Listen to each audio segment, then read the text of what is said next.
আসসালামু আলাইকুম। নতুন রেসিপিতে সবাইকে স্বাগতম। আশা করি সবাই ভালো আছেন। আমিও ভালো আছি আলহামদুলিল্লাহ। ইফতার স্পেশাল ডিমের চপ রেসিপি তৈরি করে দেখাবো ঘরে থাকা উপকরণ দিয়ে। খুবই মজাদার চপ।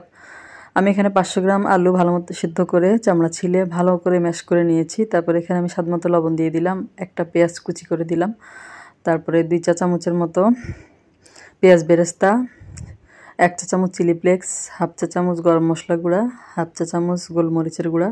এসব মশলাগুলো কিন্তু আমাদের সবার বাসায় থাকে। আর দিয়ে দিলাম 2 টেবিল চামচের মতো ধনেপাতা কুচি দিয়ে খুব ভালো মতো হাত দিয়ে মেখে নেব আলুটাকে।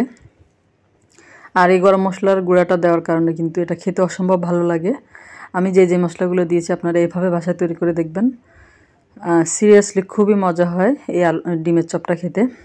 মাখা হয়ে গেলে আমি কিছুটা ম্যাশ করা আলু নিয়ে এরকম করে নিচ্ছি। এটা হাতে দেখে আপনারা বুঝতে পারবেন যে কিভাবে বানাচ্ছি। তারপরে ডিম আমি এখানে 3টা ডিম সেদ্ধ করে নিয়েছি। ডিমগুলোকে এরকম একটা ডিমকে 4 পিস করে নিয়েছি। মাঝখানে দিয়ে হাত দিয়ে যে কোনো শেপ দিয়ে আপনারা তৈরি করে নিতে পারেন। আমি এরকম একটু লম্বা লম্বা শেপ দিয়ে তৈরি করে নেব, এতে করে দেখতে খুব ভালো লাগবে।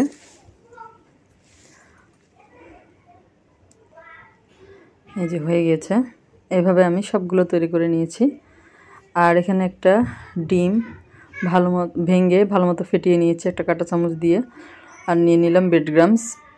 তারপরে একটা চপ আমি ডিমের মধ্যে ডুবিয়ে ব্রেড ক্রাম্বসে গড়িয়ে তারপরে একটা প্লেটে তুলে রাখবো। এভাবে করে আমি সবগুলো তৈরি করে নিব। আর এটা ব্রেড ক্রাম্বসে গড়ানোর পরে আধা ঘন্টা অথবা 1 ঘন্টা যদি নর্মাল ফ্রিজে রাখতে পারেন তাহলে কিন্তু খুব ভালো মতো ব্রেড ক্রাম্বসটা সেট হয়ে যায়। সেক্ষেত্রে পরবর্তীতে ভাজতে গেলে খুব সুন্দর হয়। যদি হাতে সময় থাকে আর সময় না থাকলে সাথে সাথে ভেজে নিতে পারবেন, এতে কোনো সমস্যা নেই। আমি কিন্তু 1 ঘন্টা এটা ফ্রিজে রেখে দিয়েছি। আমি ইফতারের আগে এটা বানিয়েছি, তারপরে ইফতারের একেবারে আগ মুহূর্তে এটা ভেজে নিয়েছি। এই যে সবগুলো হয়ে গেছে। আমি ফ্রিজে রেখেছি 1 ঘন্টা। 1 ঘন্টা পরে আপনাদেরকে বের করে দেখাচ্ছি। চুলায় আমি পরিমাণ মতো তেল দিয়ে দিয়েছি। তেলটা গরম হলে আমি চপগুলো দিয়ে দিব। আমার বাচ্চারা কিন্তু অনেক বেশি পছন্দ করে। সব বাচ্চারা এই চপ কিন্তু অনেক বেশি পছন্দ করে। আপনারা বাসায় এভাবে করে দেখবেন। একদম ঘরোয়া মশলায় খুবই সহজভাবে কম সময়ে।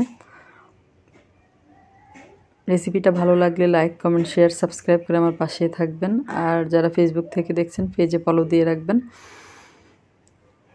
আর যারা অলরেডি আমার চ্যানেলটা সাবস্ক্রাইব করে আমার পাশে আছেন তাদেরকে জানাই অসংখ্য অসংখ্য ধন্যবাদ। এভাবে আমার পাশে থাকবেন। একটা পাশ হয়ে গেলে আমি আরেকটা পাশ উল্টিয়ে দিব। তেলটা কিন্তু প্রথমে খুব ভালো মতো গরম করে নিয়েছি। এরপরে আঁচটা মিডিয়াম করে দিয়েছি, না হলে উপর থেকে ব্রেড ক্রাম্বসটা পুড়ে যাবে, ভিতরটা ভালো মতো হবে না। এই জন্য আস্তে করে ভেজে নিতে হবে।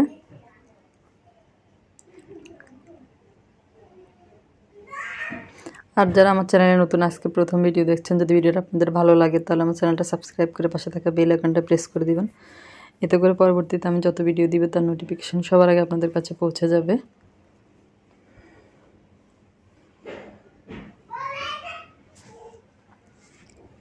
এই যে আমার এখানে প্রথমগুলো ভাজা হয়ে গিয়েছে।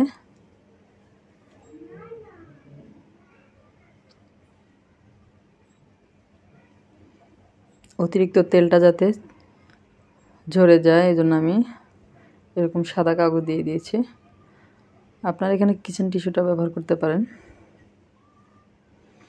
তারপরে বাকিগুলো দিয়ে আমি একইভাবে ভেজে নেব।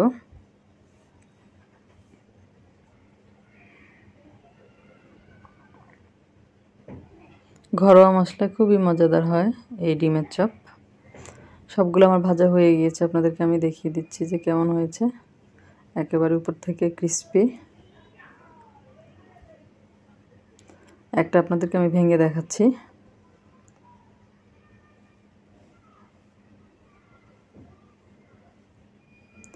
রেসিপিটা আপনাদের কেমন লাগলো কমেন্ট করে জানাবেন। সবাই অনেক ভালো থাকবেন। আজ এই পর্যন্তই। আল্লাহ হাফেজ।